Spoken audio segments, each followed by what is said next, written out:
வயலில் காய்கறி விளைச்சல். பறவைகளோட ஊர் சுத்தி பச்சை பசேல்னு வயல்கள் இருந்துச்சு. அந்த ஊர்ல இருக்கிற எல்லா பறவைகளுக்கும் ஊர் எல்லையில நிச்சயமா ஒரு வயல் இருக்கும். சில பேர் நெல்லு சோளம் இதை விளைய வச்சா, சில பேர் அவங்களுடைய வயல்ல காய்கறியை விளைய வச்சுக்கிட்டு இருந்தாங்க தேவையான அளவுக்கு. ஒரு நாள் சாயந்தர நேரம் சோட்டுக்கிளி, சிச்சு காக்கா, துணிக்குருவி, லூசிபுரா எல்லாருமே உட்காந்துக்கிட்டு அவங்கவுங்க வயல்களை பத்தி பேசிக்கிட்டு இருந்தாங்க. உங்களுக்கு தெரியுமா, இந்த தடவை என் தோட்டத்துல நிறைய கத்திரிக்காய் காய்ச்சிருக்கு. தினமும் கத்திரிக்காய் குழம்பு, கத்திரிக்காய் பொரியல் வச்சு எனக்கே ரொம்ப போர் அடிக்குது. எவ்வளவு பறிச்சாலும் மறுபடியும் அந்த இடத்துல காய் காய்க்குது. என் நிலைமை அதை விட மோசம். என் வீட்டு தோட்டத்துல பீர்க்கங்காய் நல்ல நீள நீளமா வளருது. ஒவ்வொரு பீர்க்கங்காவும் என் கையளவுக்கு நீளமா இருக்கு. அதை பாத்துக்கிறதே கஷ்டம், இதுல எங்கிருந்து சமைக்கிறது? அப்போ சோட்டு சிரிச்சுக்கிட்டே, என் தோட்டத்துல பூசணிக்காய் ஃபுட்பால் மாதிரி இருக்கு. என் புள்ள பண்ணு அதை ஃபுட்பால் மாதிரி தான் உதச்சிக்கிட்டு இருக்கான். நிறைய பூசணிக்காய் காய்ச்சிருக்கு. நான் பட்டணத்துக்கு போனப்ப பார்த்தேன். அங்க இருக்கிறவங்க எல்லாரும் இந்த காய்கறிக்காக எவ்வளவு பணம் செலவு பண்றாங்க. நீங்க கொடுத்து வச்சவங்க தான். ஆனா தினமும் ஒரே காய் சாப்பிடுறதுனா கஷ்டம்தான். நானும் என் தோட்டத்துல தக்காளி வெளியே வைக்கிறல, தினமும் தக்காளி சூப் தான் செஞ்சு சாப்பிடுறேன். அப்படி அவங்க எல்லாரும் பேசிக்கிட்டு இருக்கும்போது மகிக்கழுகு அவங்க கிட்ட வந்துச்சு. என்ன எல்லாரும் காய்கறி புராணத்தை பத்தி பேசிக்கிட்டு இருக்கீங்க? எல்லார் தோட்டத்திலயும் காய்கறி நல்லா தானே விளைஞ்சிருக்கு. இது சந்தோஷப்பட வேண்டிய விஷயம் தானே. நீங்க எல்லாரும் ஏன் கவலைப்படுறீங்க? விளைச்சல் நல்லா விளைஞ்சது சந்தோஷம்தான். ஆனா தினமும் ஒரே காய் போட்டு குழம்பு வைக்கிறதும் கூட கஷ்டம் இல்லையா? வேற எந்த ஒரு சுவையும் கிடைக்க மாட்டேங்குது. இப்போ மொத்தமா விளைஞ்சிருக்க காய்கறியை என்ன பண்றதுன்னு தெரியல அப்படின்னு எல்லாரும் யோசிக்க ஆரம்பிச்சாங்க. அப்ப மகிக்கழகுக்கு ஒரு யோசனை வந்துச்சு. என்கிட்ட இதுக்கு ஒரு நல்ல யோசனை இருக்கு. எல்லாருமே அதை ஆர்வமா கேட்டுக்கிட்டு இருந்தாங்க. நாம எல்லாருக்கும் வயல் இருக்கு, வயல்ல நிறைய காய்கறி எல்லாம் விளையுது. அப்ப நாம ஏன் இதை பண்ணக்கூடாது? என்ன யோசனை? எது வந்தாலும் சீக்கிரம் சொல்லு, எனக்கு பொறுமையே இல்ல. நாம தினமும் ஒருத்தவங்களோட தோட்டத்துக்கு போலாம். அங்க என்ன காய்கறி விளைஞ்சிருக்கோ அதை பறிச்சுக்கலாம். அதுக்கப்புறம் நாம எல்லாருமா சேர்ந்து அதே இடத்துல ஒன்னா சமைச்சு சாப்பிடலாம். அப்போ தினமும் புதுசு புதுசா சாப்பிட்ட மாதிரி இருக்கும்ல. அத கேட்ட உடனே எல்லார் முகத்திலையும் சந்தோஷம் வந்துச்சு. அடடா, இந்த யோசனை ரொம்ப நல்லா இருக்கே. தினமும் ஒருத்தங்க தோட்டத்துக்கு போய் அங்கேயே காய்கறி பறிச்சு அங்கேயே சமைச்சு சாப்பிடுறது அப்படின்னா ரொம்பவும் நல்ல விஷயம்தான் இது. ஆமாமா, இத பட்டணத்துல ஃபார்ம் டு டேபிள் அப்படின்னு ஒரு விழாவா கொண்டாடுவாங்க. அதுக்கு ஆயிரக்கணக்கில் பில்லும் போடுவாங்க. ஆனா நாம ஒரு பைசா செலவில்லாம அழகா இதை செஞ்சு முடிச்சிடலாம். இப்படி பெரியவங்க எல்லாரும் சேர்ந்து பேசிக்கிட்டு இருக்கிறது அங்க விளையாடிக்கிட்டு இருந்த பசங்க காதல விழுந்துச்சு. வயல்ல விருந்து சாப்பாடு அப்படிங்கிற வார்த்தை காதல விழுந்த உடனே அவங்க எல்லாரும் விளையாடுற விளையாட்டை நிப்பாட்டி அம்மாக்கள் கிட்ட போனாங்க. உண்மையாவாமா, நம்ம வயல்ல சமைக்க போறோமா? அப்ப அடுப்பு பத்த வைக்க நான் விறகு எடுத்துட்டு வரேன். நான் காய்கறி பறிக்கிறதுல அம்மாவுக்கு உதவி செய்யறேன். அந்த வேலை செய்யறது எனக்கு ரொம்ப பிடிக்கும். அப்படின்னா நாம தினமும் ஒவ்வொருத்தங்க வயலுக்கு போக போறோமா? அப்ப தினமும் பிக்னிக் மாதிரி தான் இருக்க போகுது. வாவ்! பசங்களோட ஆர்வத்தை பார்த்து பெரியவங்க எல்லாரும் அவங்க எடுத்த முடிவு சரிதான்னு நினைச்சாங்க. சரி சரி, எல்லாம் நல்லதா இருக்கு. முதல்ல யார் தோட்டத்துக்கு போறது? என் தோட்டத்துல கத்திரிக்காய் எல்லாம் முத்த ஆரம்பிச்சிடுச்சு. முதல்ல என்னோட தோட்டத்துக்கு வந்துருங்க. நாளைக்கு விருந்து என்னுடையதுதான் அப்படின்னு சொன்னா டொனி. அதுக்கு எல்லாரும் சரி அப்படின்னு சொல்லிட்டாங்க. நாளைக்கு விருந்து சாப்பாடை பத்தி யோசிச்சுக்கிட்டு எல்லாரும் அங்கிருந்து அவங்க வீட்டுக்கு போனாங்க. முதல் நாள் துணிக்குருவியோட தோட்டத்துல விருந்து. அடுத்த நாள் காலையில ஊர்ல ஏதோ பண்டிகை நடக்கிற மாதிரி தான் இருந்துச்சு. எல்லாரும் சமைக்கிறதுக்கு தேவையான எல்லா பொருட்களையும் எடுத்துக்கிட்டு துணியோட வயலுக்கு கிளம்புனாங்க. துணியோட வயல் பார்க்க அழகாவும் சுத்தமாவும் இருந்துச்சு. துணிக்குருவி ரொம்ப பெருமையா, வாங்க வாங்க, என் தோட்டத்துக்கு எல்லாரையும் வரவேற்கிற. பாத்தீங்களா என்னுடைய கத்திரிக்காயெல்லாம் எப்படி அழகா இருக்குன்னு? ஆமா டோனி, உன்கிட்ட இருக்கிற கத்திரிக்காயும் உன்ன மாதிரி ரொம்ப அழகாதான் இருக்கு. சரி சரி, இப்பவே எல்லாரும் வேலையை ஆரம்பிச்சிடலாமா? மகிக்கழகு லூசிபுரா 2 பேரும் சேர்ந்து பெரிய கல்லுங்களை கொண்டு வந்து வச்சு அடுப்பை தயாராக்குனாங்க. பசங்க எல்லாரும் காஞ்சு போயிருந்த விறகு காட்டுக்குள்ள போய் கொண்டு வந்தாங்க. பசங்களா, உங்களுக்கு ஒரு வேலை. புஜ்ஜி, தோட்டத்துல போய் பிஞ்சு கத்திரிக்காய் பறிச்சிட்டு வா. அப்புறம் சின்னும், நீ போய் கொஞ்சம் தக்காளி பழத்தை எடுத்துட்டு வா. அப்புறம் பனு, நீ போய் நல்ல காட்டா காரமா இருக்கிற பச்சை மிளகாவை எடுத்துட்டு வா. பார்த்து போய் எல்லாம் எடுத்துட்டு வாங்க அப்படின்னு துணி சொன்னதுனால பசங்க 3 பேர் கூட எடுத்துக்கிட்டு தோட்டத்துக்குள்ள போனாங்க. டேய் சின்ன இங்க பாருடா, இந்த கத்திரிக்காய் பார்க்க எவ்வளவு எலசா இருக்குல்ல. இது போட்டு சமைச்சா குழம்பு ரொம்ப நல்லா இருக்கும். இங்க பாரு, இந்த தக்காளி பழம் எவ்வளவு சிகப்பா இருக்குன்னு அப்படின்னு சொல்லி ஒரு தக்காளிய பறிச்சு அவனுடைய கொக்குல குத்திக்கிட்டான். அப்படி துணியோட தலைமையில அன்னைக்கு சமையல் வேலை ஆரம்பிச்சுது. துணி அன்னைக்கு எல்லாருக்குமே ஹெட் ஷெஃப். இன்னைக்கு நாம என்னோட தோட்டத்துல விளைஞ்சிருக்கிற கத்திரிக்காயை வச்சு எண்ணெய் கத்திரிக்காய் குழம்பு செய்ய போறோம். அப்படியே சோளத்தை வச்சு நாம சோள ரொட்டியை தயார் பண்ண போறோம். ஆஹா, இது கேட்கும் போதே வாயில எச்சில் ஊறுது. சரி டோனி, நீ குழம்பு வேலையை பாரு, ரொட்டி வேலையை நாங்க பாத்துக்கிறோம். நான் வெங்காயத்தையும் பச்சை மிளகாவையும் விட்டுறேன். ஆனா என் கண்ணில் தண்ணி வராம பாத்துக்க வேண்டியது உங்க பொறுப்பு அப்படின்னு சொன்னா சிச்சோ. அப்படி எல்லாருமே சேர்ந்து சமையல் வேலைய ஆரம்பிச்சாங்க. ஆளுக்கு ஒரு வேலையை செஞ்சுக்கிட்டு இருக்கிறத பார்த்து லூசி, உண்மையிலே இந்த காட்சியை பார்க்க 2 கண்ணு பத்தல. பட்டணத்துல இந்த மாதிரி சமைக்கிறதுக்கு எவ்வளவு பணம் செலவு பண்றாங்க. உண்மைதான் லூசி, இது ரொம்ப சந்தோஷமான விஷயம் தானே. இந்த இயற்கைக்கு நடுவுல வெட்ட வெளியில நம்ம தோட்டத்துல விளைஞ்ச காய்கறியில சமைக்கிறதே சந்தோஷம்தான். கொஞ்ச நேரத்துல சுட சுட எண்ணெய் கத்திரிக்காய் குழம்பும் சுட சுட சோள ரொட்டியும் தயாராச்சு. எல்லாரும் வாழை இலைய போட்டுக்கிட்டு ரவுண்டா வந்து உட்காந்துக்கிட்டாங்க. அம்மா, நீ சமைச்ச எண்ணெய் கத்திரிக்காய் குழம்பு வாசம் ஊர் முழுக்க பரவிடுச்சுமா. துணி எல்லாருக்கும் பாசமா சாப்பாடு பரிமாறினா. எல்லாரும் ஒரு வாய் எடுத்து வாயில வச்ச உடனே அவங்க முகத்துல சந்தோஷம் தெளிவா தெரிஞ்சுது. ஆஹாஹா, துணியத்த, இந்த குழம்பு ரொம்ப நல்லா இருக்கு. என் வாழ்க்கையில இப்படிப்பட்ட ஒரு குழம்பு நான் சாப்பிட்டதே இல்ல. ஆமா ஆமா, உண்மைதான். வயல்ல விளைஞ்ச காய்கறிய அப்படியே பறிச்சுட்டு வந்து சமைச்சு கொடுத்தா உண்மையிலேயே ரொம்ப நல்லாதான் இருக்குது. எல்லாருமே வயிறார சாப்பிட்டுட்டு அங்க இருக்கிற ஒரு மரத்துக்கு கீழே ஓய்வு எடுத்தாங்க. அன்னைக்கு அந்த அனுபவம் எல்லாருக்கும் ரொம்பவும் பிடிச்சிருந்துச்சு. அடுத்த நாள் சிச்சு காக்காவோட தோட்டத்துல எல்லாருக்குமே விருந்து. எல்லாருமே சிச்சு காக்காவோட தோட்டத்துக்கு போனாங்க. அங்க சொரக்கா ஒரு பக்கம், பீர்க்கங்க ஒரு பக்கம், பார்க்க ரொம்பவும் அழகாவும் இருந்துச்சு. அப்ப சிச்சு, பாத்தீங்களா, என்னோட தோட்டத்துல சொரக்காய் எவ்வளவு அழகா இருக்கு, அப்படியே பீர்க்கங்காவும் அழகா இருக்கு, ரொம்ப நல்லா இருக்குல்ல. உண்மைதான் சிச்சு, காயெல்லாம் பார்க்க ரொம்ப ஃப்ரெஷ்ஷா இருக்கு. சரி, இன்னைக்கு மெனு என்ன? இன்னைக்கு என்னோட ஸ்பெஷல் பீர்க்கங்கா பிரியாணி அப்புறம் ரைத்தா பண்ண போறேன். இன்னைக்கு நான் சமைச்ச சாப்பாடை சாப்பிட்டு நீங்க எல்லாரும் எனக்கு ஃபேன் ஆயிட போறீங்க. எல்லாரும் சிரிச்சாங்க. சிச்சு காக்கா சமையல் வேலையை ஆரம்பிச்சா. அவ சமையல் ரொம்ப வேகமா செஞ்சுக்கிட்டு இருந்தா. அதை பார்த்து எல்லாரும் ரொம்பவே ஆச்சரியப்பட்டாங்க. மசாலா போடும்போது அந்த காட்டுக்கு எல்லாருக்குமே தும்மல் வந்துச்சு. ஐயோ சிச்சு, பார்த்து, நீ போடுற மசாலாவில எங்க எல்லாருக்குமே தும்மல் வருது. குழம்பு நல்லா இருக்கணும்னா காட்டு கொஞ்சம் இருக்கணும், காரம் இல்லைன்னா குழம்பு நல்லா இருக்காது அப்படின்னு சொன்னா சிச்சு. அப்படி பிரியாணி எல்லாம் முடிச்சதுக்கு அப்புறமா சிச்சு அதுக்கு மேல தம் போட்டான். அந்த வாசத்துக்கே எல்லாருக்குமே பசி எடுக்க ஆரம்பிச்சிடுச்சு. சிச்சு, ஒருவேளை நீ ரெஸ்டாரண்ட் ஆரம்பிச்சனா நான் தான் உன்னோட முதல் கஸ்டமர், சரியா? சரியா மதிய நேரம் சுட சுட பிரியாணியும் தயாராயிடுச்சு. அடடே, பிரியாணியா? சிச்சு அத்தை, நீங்க சூப்பர். எல்லாரும் வாழையில பிரியாணியை போட்டுக்கிட்டாங்க. சிச்சு, எப்பவுமே நீ அதிகமா பேசுவேன்னு நினைச்சேன். ஆனா உன் கை கூட இவ்வளவு நல்லா வேலை பார்க்குமா? உண்மையிலேயே பீர்க்கங்க பிரியாணின்னு ஒன்று இருக்குன்றது எனக்கு இப்பதான் தெரியும். ஆமா, ரொம்ப நல்லா இருக்கு. என்னோட சமையல் அந்த காலத்து சமையல், ஆனா உன்னோட சமையல் இந்த காலத்து சமையல் சிச்சு. அப்படி அன்னைக்கும் எல்லாருமே சிச்சு காக்காவை பாராட்டிக்கிட்டு வயிறார சாப்பாடு சாப்பிட்டு முடிச்சாங்க. அடுத்தது 3வது நாள் சோட்டுக்கிளியோட வயல்ல தான் விருந்து. 3வது நாள் காலையில எல்லாரும் சோட்டுவோட வயலுக்கு போனாங்க. சோட்டுக்கிளி அவங்க எல்லாரையுமே பாசமா வரவேற்றா. வாங்க வாங்க, என்னோட தோட்டத்துக்கு உங்களை வரவேற்கிறேன். இன்னைக்கு காரம் உப்பெல்லாம் இல்லாம நாம இனிப்பா ஏதாவது செஞ்சு சாப்பிடலாம். ஆமா ஆமா, எங்க அம்மா இன்னைக்கு உங்க எல்லாருக்காகவும் ரொம்ப ஸ்பெஷலா பூசணிக்காய் ஹல்வாவும் பால் பூரியும் செய்ய போறாங்க. அதை கேட்ட உடனே பசங்க எல்லாரும் ரொம்பவும் சந்தோஷப்பட்டாங்க. பெரியவங்களும் எப்படா ஆகும் அப்படின்னு காத்துக்கிட்டு இருந்தாங்க. அப்படி வயல்ல சோட்டுக்கிளி ரொம்பவும் சந்தோஷத்தோட சமையல் ஆரம்பிக்கும் போது அந்த நெய் ஏலக்காய் வாசத்துக்கே அவங்க எல்லாரும் மயங்கிட்டாங்க. சோட்டு, சமைக்கும் போது கூட எவ்வளவு சந்தோஷமா நீ சமைக்கிறல்ல, உன் அன்பு இதுல நல்லாவே தெரியுது.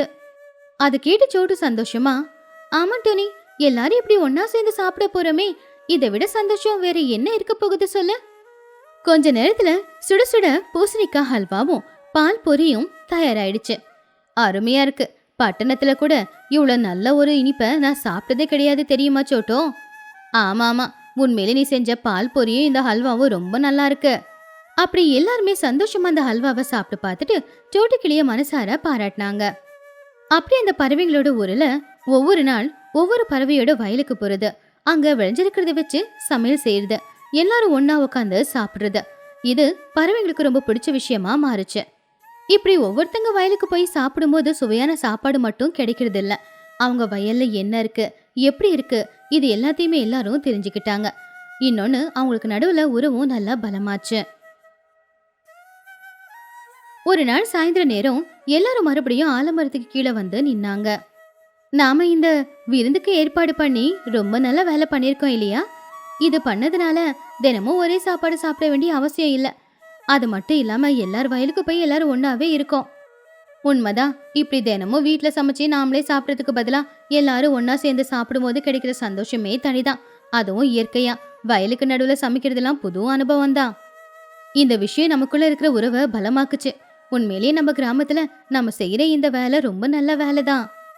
அப்போ சின்னு சொன்னா, ஆமா ஆமா, இந்த மாதிரி விருந்த நாம எப்போ நிப்பாட்டவே கூடாது அப்படின்னு சொன்னதை கேட்டு எல்லாரும் சரி அப்படின்னு சொன்னாங்க. சிச்சு காக்காவோட டாய்லெட். பறவைகளோட ஊருக்கு கொஞ்சம் தள்ளி சிச்சு காக்காவோட ஒரு சின்ன வீடு இருந்துச்சு. சிச்சுவோட வீட்டை சுத்தி பச்சை பசேல்னு வயல், பார்க்கறதுக்கு ரொம்ப அமைதியாவும் இருந்துச்சு. ஆனா அந்த அழகு, அமைதி இது எல்லாமே மத்தியானத்துக்கு மேலதான் அங்க இருக்கும். காலையில நேரம் அந்த இடம் ஒரு நரக மாதிரி தான் தெரியும். அந்த ஊர்ல இருக்கிற பறவைங்க காலை கடனை கழிக்கிறதுக்கு வர இடம் அந்த இடம் தான். காலையில ஆளுக்கு ஒரு கையில சொம்புல தண்ணிய பிடிச்சுக்கிட்டு காலை கடனை கழிக்கிறதுக்காக சிச்சு காக்கா வீட்டு வாசல் வழியாத போவாங்க வருவாங்களும். அதனால அந்த இடமே நாத்தத்தால நிறைஞ்சு போயிடும். அன்னைக்கு காலையில சிச்சு காக்காவோட பிள்ளையான சின்ன காக்கா படிச்சுக்கிட்டு இருந்தான். அப்போ வெளியில காத்துல வீசுற அந்த நாத்தத்தை தாங்க முடியாம அவனால சரியா படிக்க கூட முடியல. எனக்கு இந்த வீட்ல உக்காந்து படிக்க முடியல, ஒரே கெட்ட நாத்த அடிக்குதம்மா, தயவு செஞ்சு அந்த ஜன்னலையாவது சாத்திருங்கம்மா. சிச்சு காக்கா ரொம்ப சோகமா, என்னடா பண்றது, எப்பவுமே இதே ஒரே தலைவலியா இருக்கு, நம்ம மட்டும் என்னதான் பண்றது, இதே மாதிரி வெளியே சுத்தம் இல்லாம இருந்தா நம்ம உடம்புக்கும் கேடு வந்துரும். அம்மா என்னம்மா இது, காலையில யாராவது நம்ம வீட்டுக்கு வந்தா என்ன நினைச்சுக்குவாங்க, நம்ம ஊரு பெரியவர்கிட்ட சொல்லி இந்த பக்கம் யாருமே வராத மாதிரி நீங்க தான் சொல்லணும். நீ சொல்றது கூட உண்மைதான்டா, இன்னைக்கே இந்த பிரச்சனைக்கு ஒரு நல்ல தீர்வை நம்ம பார்த்தே ஆகணும்டா. நினைச்ச மாதிரியே அன்னைக்கு சிச்சு காக்கா சாயந்தர நேரம் ஊருக்கு நடுவுல இருக்கிற மரத்துக்கிட்ட ஊர்ல இருக்கிற எல்லாரையுமே கூப்பிட்டுச்சு. துணிக்குருவி, சோட்டுக்கிளி, குஹுவாத்து, மகிக்கழுகு, லூசிபுரா எல்லாருமே அந்த இடத்துக்கு வந்திருந்தாங்க.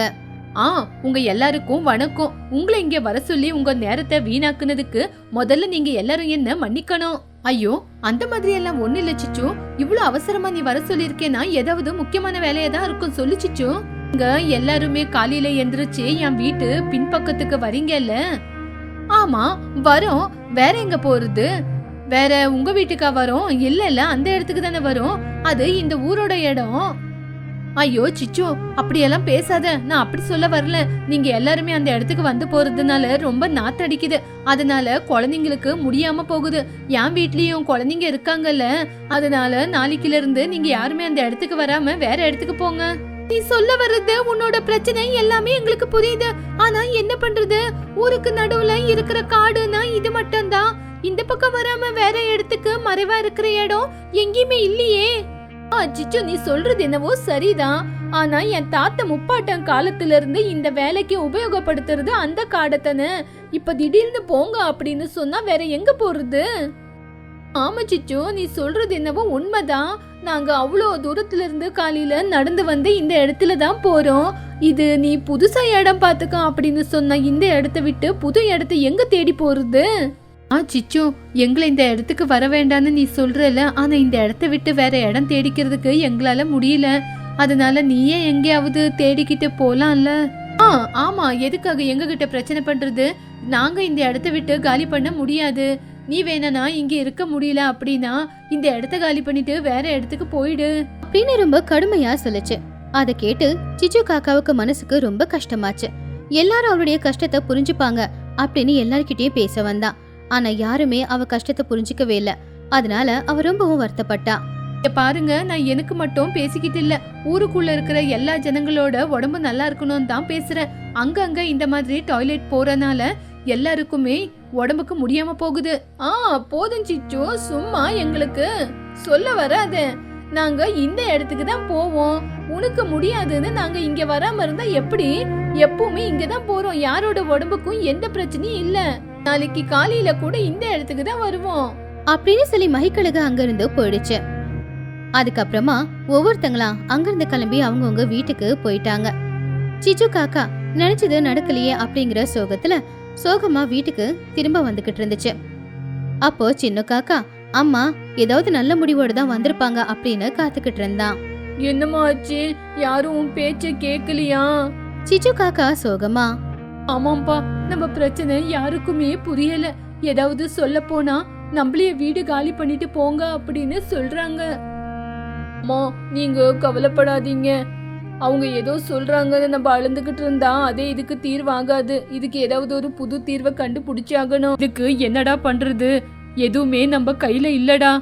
அம்மா, அப்படி சொல்லாதீங்க. எல்லாம் உங்க கையில தான் இருக்கு. நீங்க எத்தனையோ நாளா வியாபாரம் ஆரம்பிக்கணும்னு சொன்னீங்க. சிச்சு காக்கா ஆச்சரியமா, ஆமா, ஆனா வியாபாரத்துக்கும் இந்த பிரச்சனைக்கும் என்னடா சம்பந்தம் இருக்கு? சின்ன காக்கா உற்சாகமா, சம்பந்தம் இருக்கு அம்மா. ஊரு ஜனங்க இந்த இடத்த விட்டு எங்கேயுமே போக மாட்டேன்னு சொல்றாங்கல்ல. அதனால ஊரு ஜனங்களுக்கு இதுக்காகவே ஒரு நல்ல இடத்தை ஏற்பாடு பண்ணி கொடுக்கலாம். அப்படின்னா ஊரு ஜனங்க டாய்லெட்டுக்கு இந்த பக்கம் தானே வராங்க. அதனால நம்ம வீட்டோட கொஞ்சம் அந்த பக்கமா 4 டாய்லெட்டை கட்டி விட்டா ஊரு ஜனங்க அந்த டாய்லெட்டுக்கே வந்து போகுவாங்கல்ல. டேய், நம்ம டாய்லெட் கட்டுறதுக்கு நிறைய பணம் செலவாகும்டா. அவ்வளோ பணத்தை செலவு பண்ணி இவங்க டாய்லெட் போனா நம்மளுக்கு என்னடா லாபம் இருக்கு? அம்மா இருங்கம்மா இருங்க, அதுக்கு தான் வந்துகிட்டு இருக்கேன். நம்ம எதுக்காகம்மா இவங்களுக்கு ஃப்ரீயா டாய்லெட்டை கட்டி கொடுக்கணும்? டாய்லெட்டை கட்டி கொடுத்துட்டு வந்து போறவங்க கிட்ட 10 ரூபா காசு வாங்கலாம். இதனால நம்மளுக்கு நல்ல லாபமும் வரும், உங்க வியாபாரமும் நடக்கும். என்னம்மா சொல்றீங்க? சின்ன காக்காவோட யோசனை ரொம்ப நல்ல யோசனையா தான் இருந்துச்சு. சிச்சு காக்காவுக்கு முதல்ல சந்தேகம் வந்தாலும் கூட அதுல இருந்த அவனுடைய புத்திசாலித்தனத்தை அவ பார்த்தா. புள்ளையோட யோசனையை கேட்டு அவளுக்கு கொஞ்சம் சிரிப்பும் தான் வந்துச்சு. டே சின்னு, நீ எவ்வளவு புத்திசாலியா இருக்கிறடா. யான் வயித்துல பிறந்து எனக்கே புத்தி சொல்ற அளவுக்கு நீ இன்னைக்கு வளர்ந்துட்ட. நீ சொன்ன மாதிரியே நாளையில இருந்தே டாய்லெட் கட்டுற வேலைய ஆரம்பிக்கிறேன்டா. அன்னைக்கு ராத்திரி சிச்சு காக்காவுக்கு தூக்கம் வரல. அடுத்து என்ன பண்றது அப்படிங்கிற மாதிரி தான் யோசிச்சுக்கிட்டு இருந்தா. அடுத்த நாள் காலையிலேயே அவ வேலைய தொடங்கிட்டா. அவகிட்ட இருக்கிற கொஞ்சம் பணத்தை எடுத்துக்கிட்டு பறவைங்க எல்லாரும் காலை கடனை கழிக்க போற இடத்துல அவரு கட்டடம் கட்டிக்கிட்டு இருந்தா. அத பார்த்த மத்த பறவைங்க எல்லாருமே உள்ளுக்குள்ள சிரிச்சுக்கிட்டு இருந்தாங்க. என்ன சிச்சு, புதுசா வீடு கட்டுற மாதிரி இருக்கு. இருக்கிற ஒரு வீட உன்னால சரியா பாத்துக்க முடியல, இதுல இன்னொரு வீடா அப்படின்னு கிண்டல் பண்ணா. ஆனா சிச்சு காக்கா அத பெருசா எடுத்துக்கவே இல்ல. சில நாட்கள்லயே அந்த கட்டடத்துக்குள்ள ரொம்பவும் நல்லா இருக்கிற 4 வசதிகளோட இருக்கிற டாய்லெட்டை கட்டினா. அந்த கட்டடத்துக்கு சிச்சு காக்காவோட காம்ப்ளெக்ஸ் அப்படின்னு பேரும் வச்சா. அடுத்த நாள் காலையில ஊர்ல இருக்கிற பறவைங்க எல்லாருமே எப்பவும் போலவே சிச்சு காக்காவோட வீட்டுக்கு பக்கம் காலை கடனை கழிக்க வரும்போது அங்க பெருசா கட்டிருக்கிற கட்டடத்துக்கு முன்னாடி சிச்சு காக்கா ஒரு டேபிள் போட்டு உக்காந்துக்கிட்டு இருக்கிறத பார்த்து அவங்க எல்லாருமே ஆச்சரியப்பட்டாங்க. சிச்சு, என்ன இது? ராத்திரோ ராத்திரி இங்க ஏதோ கட்டி வச்சிருக்கு. என்னது இது? சிச்சு காக்கா ரொம்ப கம்பீரமா, இதுதான் துணி, உங்க எல்லாருக்காகவும் நான் கட்டியிருக்கிற டாய்லெட்டு. பறவைங்க எல்லாரும் ஆச்சரியமா ஒருத்தங்களை இன்னொருத்தங்க பாத்துக்கிட்டாங்க. அப்போ லூசி புறா சிரிச்சுக்கிட்டே, ஓஹோ, எங்க எல்லாரும் மேலேயும் பாவப்பட்டு எங்களுக்காக ஃப்ரீயா டாய்லெட் கட்டியிருக்கியா? இத நான் ஃப்ரீயா கட்டி கொடுக்கல லூசி. இந்த இடத்துல நீங்க நிம்மதியா யாராவது பாக்குறாங்க அப்படின்னு வெக்கம் இல்லாம நல்லபடியா போயிட்டு வரலாம். இங்க தண்ணி வசதி எல்லாமே நல்லா இருக்கு. இங்க நான் ஃப்ரீயா ஒன்னும் செய்யல. உங்களுக்கு இங்க போயிட்டு வர கேவலம் 10 ரூபா தான். 10 ரூபாவா? அதை கேட்டு எல்லாருமே சத்தமா, என்ன சிச்சு, உனக்கு என்ன பைத்தியம் பிடிச்சிருக்கான்? இந்த மாதிரி வேலைக்கு கூட நாங்க காசு கொடுத்து போகணுமா? இவ்வளவு நாள் ஃப்ரீயா தானே போனோம். நீங்க இவ்வளவு நாள் ஃப்ரீயா தான் போனீங்க. ஆனா அதனால நானும் என் பையனும் எவ்வளவு மன உளைச்சலுக்கு ஆளானோன்னு தெரியுமா? இந்த நாத்தத்துல எங்க உடம்புக்கு முடியாம போயிடுச்சு. நான் 4 ரூபா சம்பாதிக்கலான்னு தான் இதை கட்டி வச்சிருக்கேன். உங்களுக்கு தேவைன்னா காசை கொடுத்துட்டு நிம்மதியா உள்ள போங்க. முடியாதுன்னு சொல்றவங்க திரும்பி வீட்டுக்கு போங்க. பறவைங்க கொஞ்ச நேரம் யோசிச்சாங்க. ஒருத்தங்க கிட்ட இன்னொருத்தங்க பேசிக்கிட்டாங்க. அதுக்குன்னு 10 ரூபா அதிகம்தான். இருந்தாலும் உள்ள தண்ணி விவஸ்தை எல்லாமே ரொம்ப நல்லா இருக்குல்ல. ஆமா, நம்ம அந்த புதருக்குள்ள யாரு பாப்பாங்களோ என்னவோன்னு பயந்து பயந்து போறதுக்கு இப்படி காசு கொடுத்து போறதே மேலு. முதல்ல துணிக்குருவி முன்னாடி வந்தான். சரி சிச்சு, முதல்ல நானே உள்ள போறேன். இந்தா 10 ரூபா அப்படின்னு முதல்ல பணம் கொடுத்து அவ உள்ள போனா. துணி போனதுக்கு அப்புறமா ஒவ்வொருத்தங்களா அந்த டாய்லெட்டை யூஸ் பண்ண ஆரம்பிச்சாங்க. முதல்ல டாய்லெட்டுக்கு போய் வெளியில வந்த துணிக்குருவியோட முகத்துல ஒரு நிம்மதியும் ஒரு சந்தோஷமும் தெரிஞ்சுது. சிச்சு, இப்பதான் எங்களுக்கு நிம்மதியா இருக்கு. யாரு பாக்குவாங்களோ என்னவோன்னு வெக்கப்பட்டுக்கிட்டு பயந்துகிட்டு போறதுக்கு இப்போ உள்ள இவ்வளோ கிளீனா நிம்மதியா இருக்கு. உள்ள தண்ணி பக்கெட் வசதி எல்லாம் இருக்கு. இதுக்காக நாங்க தான் உங்களுக்கு தேங்க்ஸ் சொல்லணும். லூசி புறாவும் வெளியில வந்து, நான் என்னவோ நினைச்சேன், உள்ள போய் பார்த்தாதான் இவ்வளோ நல்லா இருக்கு. இதுக்கப்புறம் நான் இங்கே வர எல்லா வசதி நல்லா இருக்கு. அப்படி எல்லா பறவைகளும் சந்தோஷப்பட்டாங்க. அன்னையில இருந்து பறவைகளோட கிராமத்துல ஒரு பெரிய மாற்றமே வந்துச்சு. எல்லாரும் சிச்சு காக்கா கட்டி வச்சிருக்கிற டாய்லெட் தான் பயன்படுத்திக்க ஆரம்பிச்சாங்க. அதனால அன்னையில இருந்து சிச்சு காக்காவோட வீட்டை சுத்தி இடமும் சுத்தமா இருந்துச்சு. கெட்ட நாத்தமும் வரல. சிச்சு காக்காவுக்கு வியாபாரமும் நல்லபடியாவே நடந்துச்சு.